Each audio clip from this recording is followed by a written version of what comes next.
Hello दोस्तों, DPR classes में आप सभी का स्वागत है। आज हम भारतीय संविधान के एक अत्यंत महत्वपूर्ण अध्याय 19 प्रधानमंत्री पर चर्चा करेंगे। एक संसदीय लोकतंत्र में प्रधानमंत्री की भूमिका न केवल सरकार के प्रमुख के रूप में होती है, बल्कि वे शासन की धुरी भी होते हैं। आज के इस वीडियो में हम प्रधानमंत्री की नियुक्ति, उनके कार्यकाल और मंत्रिपरिषद व राष्ट्रपति के साथ उनके संवैधानिक संबंधों को विस्तार से समझेंगे। यदि आप प्रतियोगी परीक्षाओं की तैयारी कर रहे हैं तो यह अध्याय आपकी वैचारिक स्पष्टता के लिए बहुत जरूरी है। इस वीडियो के अंत में हम 10 महत्वपूर्ण एमसीक्यूज को भी हल करेंगे। ये प्रश्न सीधे तौर पर प्रतियोगी परीक्षाओं के पैटर्न पर आधारित हैं और आपको यह जांचने में मदद करेंगे कि आपने विषय को कितनी अच्छी तरह समझा है। तो वीडियो को अंत तक देखें ताकि आप अपना सेल्फ असेसमेंट कर सकें और अपनी तैयारी को और मजबूत बना सकें। तो चलिए स्टार्ट करते हैं।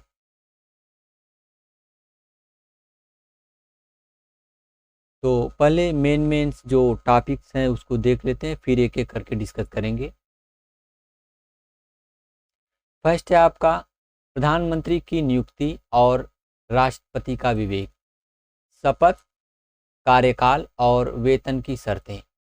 कार्यकारी शक्तियां मंत्रिपरिषद के संदर्भ में, राष्ट्रपति के साथ संबंध आर्टिकल 78, संसद के संबंध में शक्तियां, विभिन्न संस्थानों के अध्यक्ष के रूप में भूमिका, प्रधानमंत्री बनाम राष्ट्रपति संवैधानिक संबंध। और लास्ट में हम एमसीक्यूज भी देखेंगे। तो चलिए स्टार्ट करते हैं। प्रधानमंत्री की नियुक्ति, अपॉइंटमेंट ऑफ पीएम।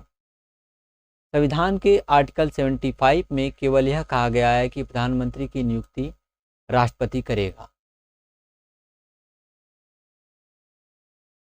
संसदीय प्रणाली की परंपरा के अनुसार राष्ट्रपति लोकसभा में बहुमत प्राप्त दल के नेता को ही प्रधानमंत्री नियुक्त करता है।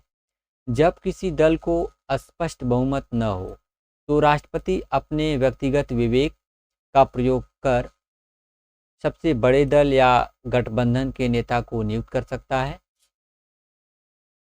1980 में दिल्ली उच्च न्यायालय ने निर्णय दिया कि प्रधानमंत्री को पहले नियुक्त किया जा सकता है और बाद में 1 महीने के भीतर विश्वास मत प्राप्त करने के लिए कहा जा सकता है। 1997 में उच्चतम न्यायालय ने व्यवस्था दी कि कोई व्यक्ति जो संसद के किसी भी सदन का सदस्य नहीं है वह भी 6 महीने के लिए प्रधानमंत्री बन सकता है। शपथ, कार्यकाल और वेतन, ओएथ, टर्म्स एंड सैलरी। राष्ट्रपति प्रधानमंत्री को पद एवं गोपनीयता की शपथ दिलाता है। प्रधानमंत्री का कार्यकाल निश्चित नहीं होता, वह राष्ट्रपति के प्रसाद प्रयत्न during the pleaser of the president पद पर बना रहता है। प्रसाद प्रयत्न का अर्थ यह नहीं है कि राष्ट्रपति उसे कभी भी हटा दे। जब तक उसके पास लोकसभा में बहुमत है उसे हटाया नहीं जा सकता।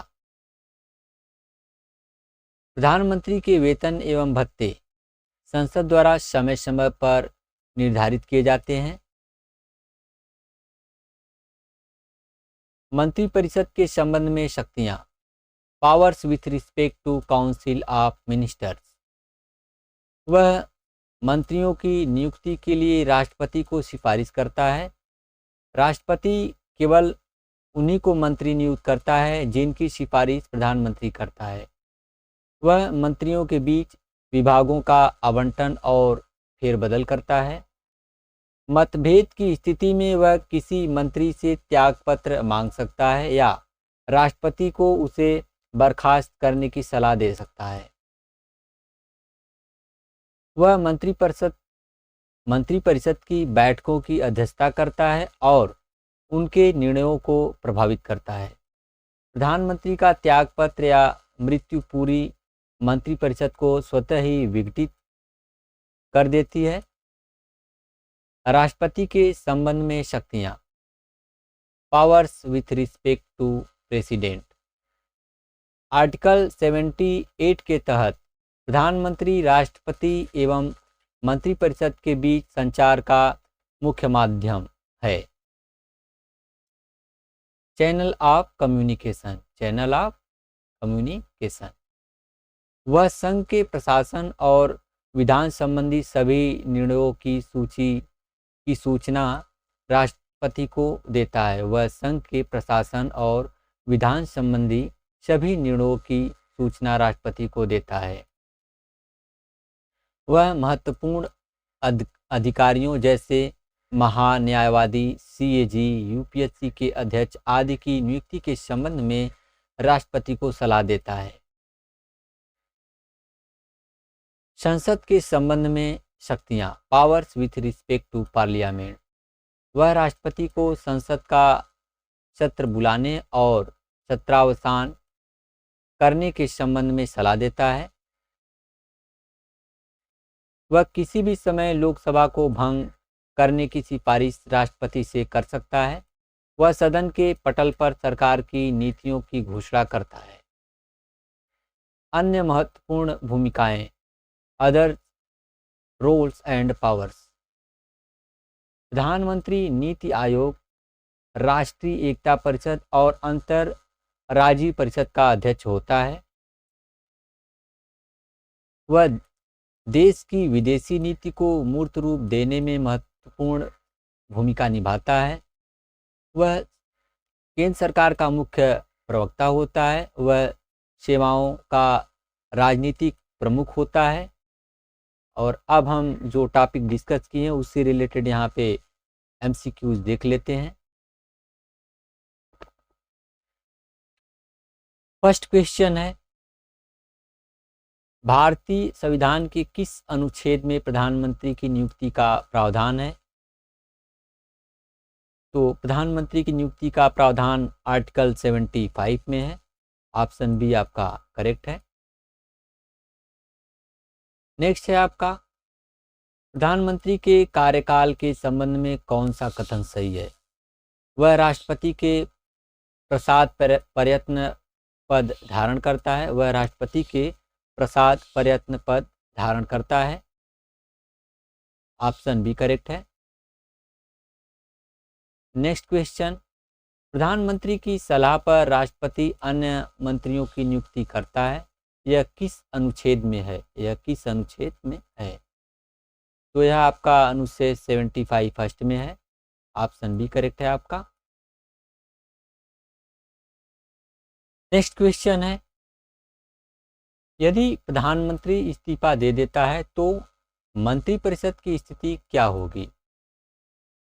मंत्रिपरिषद स्वतः ही भंग हो जाएगी। मंत्रिपरिषद स्वतः ही भंग हो जाएगी। ऑप्शन बी आपका करेक्ट है। नेक्स्ट क्वेश्चन, प्रधानमंत्री निम्नलिखित में से किसका अध्यक्ष होता है? किसका अध्यक्ष होता है? तो ये प्रधानमंत्री नीति आयोग का अध्यक्ष होता है। ऑप्शन बी करेक्ट है। नेक्स्ट क्वेश्चन, राष्ट्रपति को सूचनाएं देने के संबंध में प्रधानमंत्री के कर्तव्य किस अनुच्छेद में है? किस अनुच्छेद में है? अनुच्छेद 78 में है। ऑप्शन सी आपका करेक्ट है। नेक्स्ट क्वेश्चन, लोकसभा को भंग करने की सिफारिश राष्ट्रपति से कौन कर सकता है? राष्ट्रपति से कौन कर सकता है? प्रधानमंत्री कर सकता है। ऑप्शन सी करेक्ट है।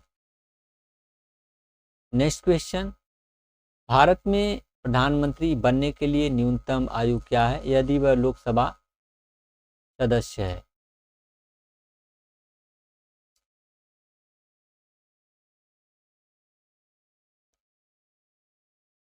Twenty 25 years. ऑप्शन बी आपका करेक्ट है।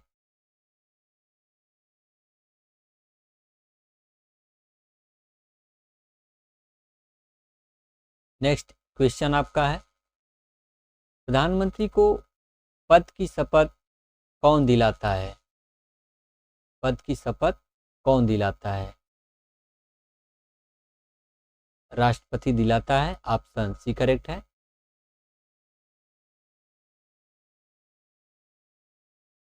नेक्स्ट एंड लास्ट क्वेश्चन, किसके अनुसार प्रधानमंत्री समान स्तर वालों में प्रथम है?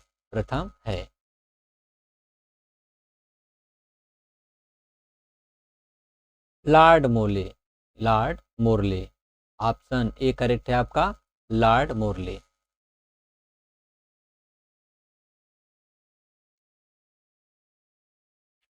तो आज हमने सीखा कि किस प्रकार आर्टिकल 75 के तहत प्रधानमंत्री की नियुक्ति होती है और आर्टिकल 78 के माध्यम से वे राष्ट्रपति और मंत्रिपरिषद के बीच एक सेतु का कार्य करते हैं। हमने यह भी देखा कि प्रधानमंत्री केवल सरकार के प्रमुख ही नहीं बल्कि नीति आयोग और राष्ट्रीय एकता परिषद जैसे महत्वपूर्ण संस्थानों के अध्यक्ष भी होते हैं। आशा है कि प्रधानमंत्री की शक्तियों और उनके संवैधानिक महत्व से जुड़े आपके सभी संदेह आज स्पष्ट हो गए होंगे। अगर आपको यह जानकारी उपयोगी लगी तो वीडियो को लाइक करें और हमारे साथ जुड़े रहें। मिलते हैं अगले महत्वपूर्ण विषय के साथ। धन्यवाद।